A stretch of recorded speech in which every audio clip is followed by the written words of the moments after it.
Nosotros Las vamos a pasar son muy desgastantes, 4 años en campaña, que a nadie le quede la menor duda. por eso mismo le digo. Ya me convencí hace rato que mi principal deber, más que ejecutor, que lo estamos haciendo, más que administrador, que lo estamos haciendo, es de motivador, de animador, de levantar la autoestima de la gente, la moral de la gente, ir a cada rincón de la patria y decirle, la patria ya es de todos, que estamos haciendo, reconstruyendo la patria. Por supuesto, esa transición, ese cambio, crea tensiones. Y los mismos de siempre nos dicen, no cambiemos nada para que no haya tensiones, sigamos en la esclavitud. La esclavitud da aparente paz, es pacificación. ¿Puede lograr? Superemos mitos, falacias. En política, los acuerdos reflejan la relación de fuerzas políticas. ¿Usted qué va a conversar con la banca? Señores, no sean malitos, bajen la tasa de interés.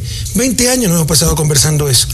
Tiene que cambiar, por supuesto, pues. ¿Y qué respuesta hemos recibido? Entonces tiene que cambiar la correlación de fuerzas. Déjeme ahora terminar, mi no sea malito. Tiene toda la razón. Aquí siempre se pone ejemplo los pactos de la Moncloa en España. Los pactos de la Moncloa en España vinieron después de 40 años de dictadura franquista, cuando había un equilibrio de fuerza entre izquierda y derecha y se tuvieron que sentar a consensuar. En la convergencia en Chile, los acuerdos en Chile, después de 17 años de una dictadura sangrienta de Pinochet, cuando había equilibrio de fuerza entre derecha e izquierda y se tuvieron que sentar a conversar. Aquí, ¿qué equilibrio de fuerza hay? ¿Qué podemos imponerle a los banqueros? La polarización es necesaria. Los ciudadanos comunes, ¿qué podemos exigirle al Congreso? Que no rinde cuentas a nadie. Ganemos esa asamblea, alteremos la correlación de fuerza y al día siguiente nos sentamos a conversar. Somos gente de diálogo, somos gente de consenso, no somos ingenuos. En estos momentos no habría acuerdo, habría sometimiento. Trastoquemos la relación de fuerza. Hagamos prevalecer a los ciudadanos por medio de la Asamblea Nacional Constituyente y ahí sí nos podremos sentar a lograr acuerdos nacionales. Señor presidente. Estamos rompiendo todos los récords históricos en apoyo popular. ¿De qué inquietud me está hablando?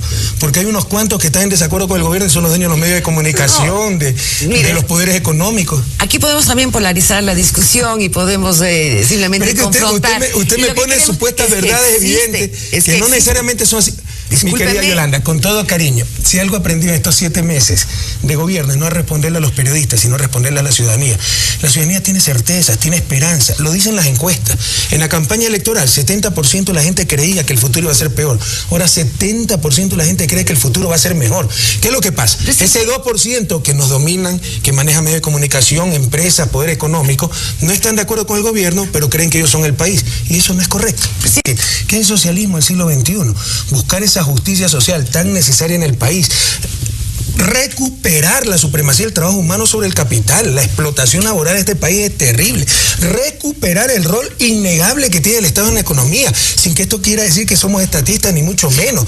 Pero ¿qué se quiso hacer aquí? Privatizar el Estado. Yo le puedo mostrar directorios públicos donde hay mayoría del sector privado, comisiones que hacen políticas públicas donde interviene el sector privado, que son los beneficiarios o perjudicados de esas políticas. Eso es una barbaridad.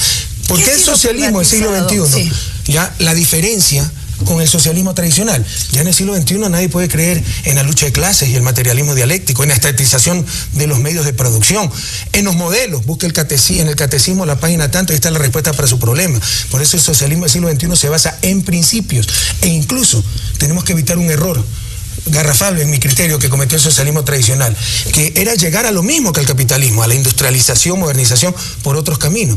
El modelo de desarrollo actual es insostenible. Si toda China tuviera el modelo de vida de Nueva York, el planeta estallaría. Tenemos que buscar definiciones, conceptos alternativos de desarrollo. ¿Ya está? Entonces, una de las características del socialismo del siglo XXI, como le decía, se basa en principios, no en modelos, y debe adaptarse a cada realidad. El socialismo que hemos aplicado en Ecuador debe ser diferente al de Venezuela, porque somos realidades distintas. El de Venezuela es diferente al de Chile, como lo estamos observando. Entonces, partamos de eso. El socialismo del siglo XXI tiene como característica que se adapta a las realidades de cada país, así que no existe el socialismo, sino los socialismos. ¿Qué pasa si no gana una mayoría suya en la Asamblea Constituyente? Vea, nosotros hemos dicho que independientemente del resultado de esa asamblea, en reconocimiento que es de plenos poderes, el primer día de esa asamblea pondremos nuestro cargo a disposición de la asamblea. Aquí nadie está por calentar un puesto. Aquí estamos por cambiar el país, que fue el mandato ciudadano de noviembre del 2006. Si gana la oposición a la asamblea, aceptarán esa disponibilidad del cargo y tendremos a Gutiérrez de nuevo presidente, Álvaro Novoa. Si nosotros, los ciudadanos, ganamos esa asamblea, probablemente rechazarán esa disponibilidad del cargo y juntos podremos construir esa patria nueva que todos, como usted bien ha dicho, todos deseamos. Mira, si gana la oposición, yo me iría de todos modos a la casa, porque lo único peor de no tener una Asamblea Nacional Constituyente sería tener una Asamblea Nacional Constituyente manejada por los Gutiérrez, por los Novoa. Aquí este país se acabaría. Usted dice que no. Quiero decirles que pese a las condiciones en que recibimos la economía, pese a 1.200 millones de dólares en atrasos, los más grandes de la historia del país, en atrasos fiscales, la economía no petrolera va a crecer de más del 5%, que es lo importante, es la que responde a las políticas económicas. Por eso ahí hay un candidato que dice, yo si hubiera generado empleo, etcétera, los farsantes de siempre, ya se quebró la tendencia a crecimiento del desempleo y está bajando ese desempleo porque está creciendo la economía no petrolera. ¿Cuál es el problema? La economía petrolera, que no es consecuencia de lo que hace este gobierno. Para que usted tenga un decrecimiento hoy de la producción petrolera, debió haber dejado de explorar, perforar hace un año y medio. Entonces estamos recibiendo la herencia de un abandono total del sector petrolero, pero que también estamos revirtiendo. En este momento la producción diaria de Petroecuador está por arriba de los 173.000 barriles diarios y en bloque 15 esperamos llegar a cerca de 100.000 barriles para diciembre. Entonces las tasas de crecimiento son bastante buenas, la tasa de inflación menos del 3%, se acusa de que hay un incremento de precios, y lo dice Gutiérrez, en su primer año de gobierno tuvo 8% de incremento de inflación, nosotros vamos a tener menos del 3%, acuérdense que nos subió 30% de electricidad, 30% de la gasolina con el famoso pinchazo. Yo le pregunto, ¿cuánto ha subido la gasolina en este gobierno? ¿Cuánto ha subido la electricidad? Para los pobres se la ha reducido a la mitad la electricidad, esa es la realidad. Entonces la economía está bastante bien, pero falta mucho por hacer, obviamente. No se va a estatizar absolutamente nada. ¿Quién ha dicho que el socialismo del siglo XXI es la estatización de los medios de producción? Es la democratización de los medios de producción. No se va a salir de la dolarización. Hemos dicho que se mantendrá la dolarización los 4 años del gobierno. Así que los señores del comité empresarial, ¿cómo se llama? Comité Ecuatoriano Empresarial, que eran los mismos que nos querían meter en el TLC, que si pusiéramos de idioma oficial el inglés aquí se sentirían en el paraíso, ¿verdad? Ya no gasten sus millones de dólares esa propaganda para asustar a la gente. No vamos a permitir cosas como, por ejemplo, el aborto, la despenalización del aborto. Aquí somos profundamente humanistas. Entonces ya dejen de asustar con esos cucos, como usted lo ha dicho. ¿Qué es lo que sí vamos a hacer?